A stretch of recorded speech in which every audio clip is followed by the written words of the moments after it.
प्यारे स्टूडेंट, स्वागत है आप सभी का अपना चैनल न्यू क्लासेस में। आज का वीडियो क्लास 11 आर्ट्स के स्टूडेंट के लिए काफ़ी इंपॉर्टेंट होने वाला है और आज मैं आप लोगों को हिंदी इलेक्टिव के जो तीसरा चैप्टर है टॉर्च बेचने वाले, और काफ़ी इंपॉर्टेंट चैप्टर है, काफ़ी इंपॉर्टेंट कहानी भी है। ठीक है, तो इसके बहुत सारे एमसीक्यू प्रश्न लेकर के आया हूँ जो फाइनल एग्जाम के लिए काफ़ी इंपॉर्टेंट है।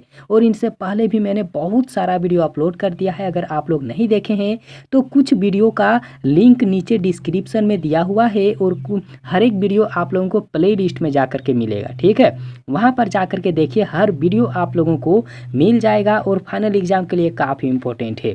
और देख लीजिए, काफ़ी सारे स्टूडेंट कमेंट करके बोल रहे थे कि सर चैप्टर वाइज हम लोगों को क्वेश्चन आंसर करा दीजिए। तो मैं अभी बहुत सारा चैप्टर वाइज वीडियो अपलोड कर रहा हूँ, बहुत पहले से अपलोड कर रहा हूँ। अगर आप लोग नहीं देखे हैं तो मेरे चैनल के प्ले लिस्ट में हर एक वीडियो आप लोगों को मिल जाएगा जो फाइनल एग्जाम के लिए काफ़ी इंपॉर्टेंट है। और अगर कहा जाए तो आज से लेकर के सिर्फ 15 दिन का समय बचा है आप लोगों के एग्ज़ाम का। ठीक है, और उसके बाद तो फाइनल एग्ज़ाम है, आप लोग आराम से एग्ज़ाम दीजिएगा। लेकिन जो 15 दिन का समय बचा हुआ है, आप लोग रात और दिन एक कर दीजिए पढ़ने में। ठीक है, खूब पढ़िए आप लोग, और हर एक कंटेंट आप लोगों को मिलता रहेगा और रेगुलर में आप लोग अपलोड करने वाला हूँ। ठीक है, एकदम बहुत वीडियो अपलोड होगा। अब हर एक वीडियो को आप लोग देखिए, समझिए और लिखने की कोशिश भी करिए। ठीक है, तो यहाँ पर देख लीजिए, जो पहला प्रश्न दिया हुआ है कि 5 साल पहले दोस्तों के सामने सबसे बड़ा सवाल क्या आके खड़ा हुआ था कि पैसा कैसे कमाएंगे। ठीक है, सबसे बड़ा सवाल था। टॉर्च बेचने वाले जो कहानी है उसके जो पहला प्रश्न है काफ़ी इम्पोर्टेंट है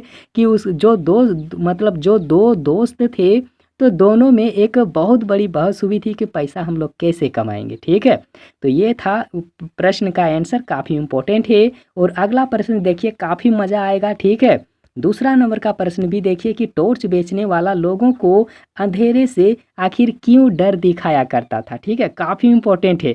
तो याद रखिए आप लोग इसका जो आंसर होगा ना, ताकि उसका टॉर्च सब बिक जाए। याद रखिए इसका आंसर क्या होगा।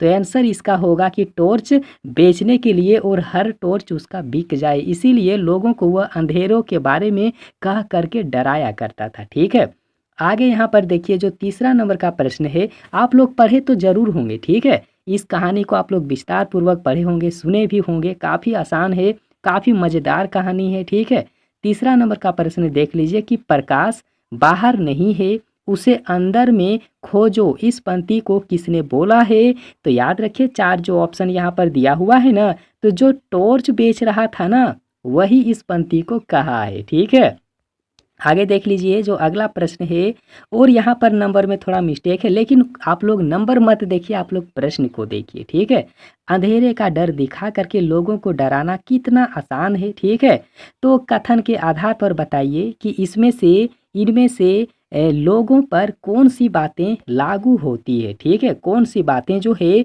वो लागू होती हैं। तो याद रखिए आप लोग, इसका जो राइट आंसर होगा ना, तो यहाँ पर आप लोग देख लीजिए कि अंधविश्वास के कारण तर्कों का सहारा नहीं लेते हैं, ये तो सही है।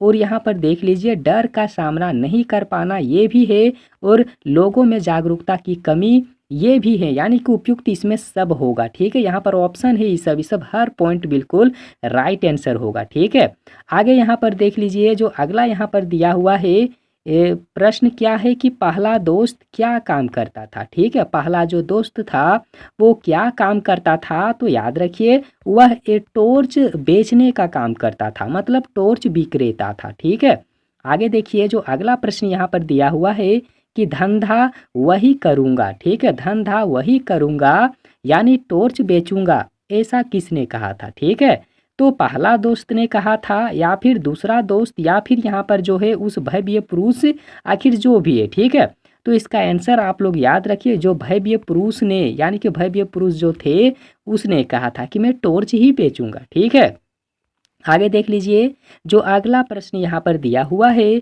और एक बात आप लोग याद रखिए, अगर प्रश्न आंसर समझ में नहीं आ रहा है ना, तो आप हमें कमेंट सेक्शन में कमेंट करिए, हम उसका एकदम विस्तार पूर्वक आप लोगों को समझाने की कोशिश करेंगे। ठीक है, तो यहाँ पर प्रश्न आप लोग कमेंट नहीं करेंगे तो फिर मुझे कैसे पता चलेगा कि हर एक क्वेश्चन आंसर आप लोगों को समझ में आता है या फिर नहीं आता है। ठीक है, तो आप लोग हमें कमेंट करके हमें बताइए।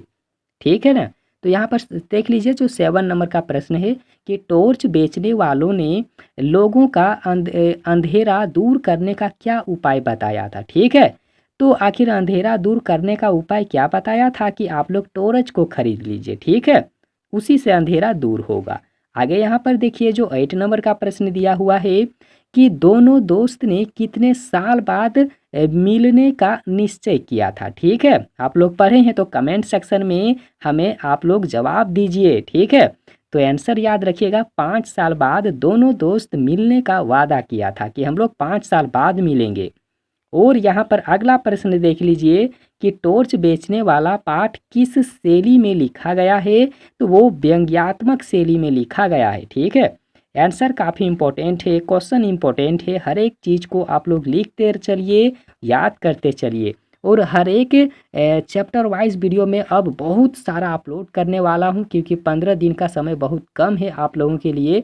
और उनसे पहले भी हर एक मॉडल पेपर का सॉल्यूशन आप लोगों को मेरे चैनल में मिल जाएगा, आप लोग जा करके खोज के देख लीजिए। ठीक है, तो यहाँ पर प्रश्न देख लीजिए कि दोनों दोस्त आपस में किस स्थान पर मिलते हैं, तो याद रखिए किस स्थान में मिलते हैं, जहाँ पर प्रवचन हो रहा था उसी स्थान में दोनों दोस्त फिर से मिलते हैं। ठीक है, आगे देखिए जो अगला प्रश्न है, और एक चीज़ आप लोग देख लीजिए, अगर आप लोग किताब पढ़ते हैं, ठीक है, किताब में ऐसा क्वेश्चन आंसर आप लोगों को मिलने वाला नहीं है। ठीक है, आप लोग वीडियो को ही देखिए और हर एक चीज़ को याद करने की कोशिश कर लीजिए। आप लोग सोच रहे होंगे कि किताब में तो हर एक क्वेश्चन आंसर है, लेकिन नहीं होगा। मैं हर एक चीज़ आप लोगों के लिए ढूंढ के लाता हूँ। ठीक है, ताकि आप लोग विस्तार पूर्वक पढ़ें, सीखें और फाइनल एग्जाम में बिल्कुल एकदम क्वेश्चन भीड़ ही जाए। ठीक है, इसीलिए मैं बिल्कुल ढूंढ ढूंढ के लाता हूँ आप लोगों के लिए।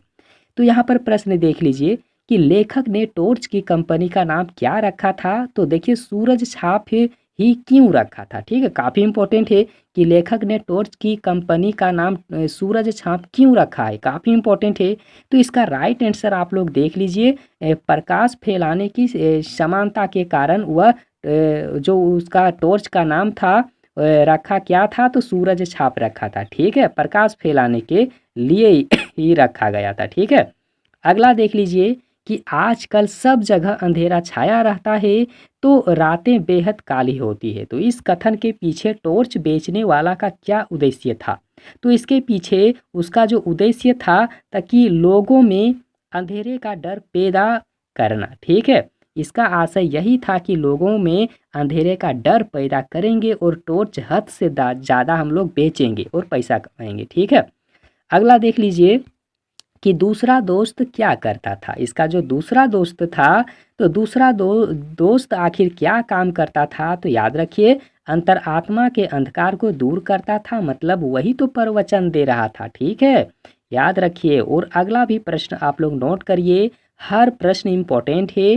टॉर्च बेचने वाले कहानी को किसने लिखा है, और हरिशंकर परसाई ने लिखा है, काफ़ी इम्पोर्टेंट है, बिल्कुल याद करके रख लीजिएगा। ठीक है, और आप लोग देख लीजिए जो चैप्टर और जो उनके लेखक का नाम है, इसका मतलब इनसे पहले मैंने वीडियो अपलोड किया है, आप लोग जा करके देखिए, इम्पोर्टेंट है आप लोगों के लिए, क्योंकि लेखक और जो चैप्टर का उनका नाम है, लेखक का नाम है, वहाँ से 2-3 प्रश्न तो आएगा ही आएगा। ठीक है, आप लोग याद करके रखिए और बिल्कुल जा करके देखिए वीडियो को, और उसका लिंक मैं नीचे डिस्क्रिप्शन में भी दे दूँगा। ठीक है, आप लोग वहाँ से भी देख सकते हैं, क्योंकि बहुत सारे स्टूडेंट नहीं देखे हैं, तो आप लोगों को देखना ज़रूरी है।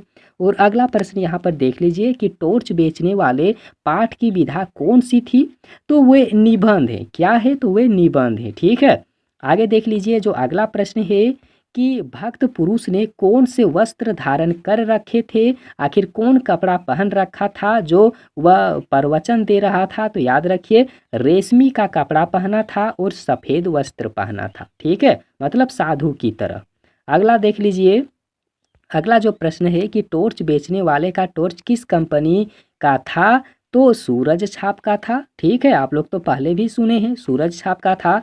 और अगला प्रश्न यहाँ पर देख लीजिए कि लोग टॉर्च बेचने वाले को धक्का मारकर क्यों भगा देते हैं, तो क्यों भगा देते हैं, तो याद रखिए उसकी जो हंसी है वह छूट जाती थी इसीलिए। ठीक है, उसकी हंसी छूट जाती थी इसीलिए उसे धक्का मार के भगा देते थे। अगला यहाँ पर देख लीजिए कि पहले दोस्त की हंसी क्यों छूट जाती है, तो पहले दोस्त की हंसी क्यों छूट जाती है, तो याद रखिए भव्य पुरुष का जो भाषण है उसे सुन करके वह हंसने लगता है। ठीक है, और आगे देख लीजिए अगला जो यहाँ पर प्रश्न दिया हुआ है कि मनुष्य मूर्खता के कारण किसके वश में आ जाता है। तो याद रखिए धर्म और जो गुरु हैं उसके वश में आ जाते हैं। ठीक है, मतलब अंधविश्वास आप लोग याद रखिए। और इस वीडियो का जो अंतिम प्रश्न है आप लोग देख लीजिए कि लेखक हरिशंकर परसाई जी का जन्म कब हुआ था, और काफ़ी इंपॉर्टेंट है। ठीक है, तब तक यहाँ पर आप लोग कमेंट सेक्शन में कमेंट करिए कि क्या आंसर हो सकता है। ठीक है, यहाँ पर देखिए 4 पॉइंट है ना, तो आप लोग आंसर देख लिए, अगर जानते हैं तो, और नहीं जानते हैं तो आप लोग आंसर इसका हमें कमेंट सेक्शन में ज़रूर बताइएगा, और इसका आंसर आप लोगों को कमेंट सेक्शन में ही मिलेगा। ठीक है, हम इसका जवाब कमेंट सेक्शन में दे देंगे, आप वहाँ से पढ़ लीजिएगा। और वीडियो कैसा लगा आप लोगों को, वीडियो को लाइक करिए, अपने दोस्तों के पास में ज़रूर शेयर कर दीजिए, और वीडियो देखने के लिए बहुत बहुत धन्यवाद।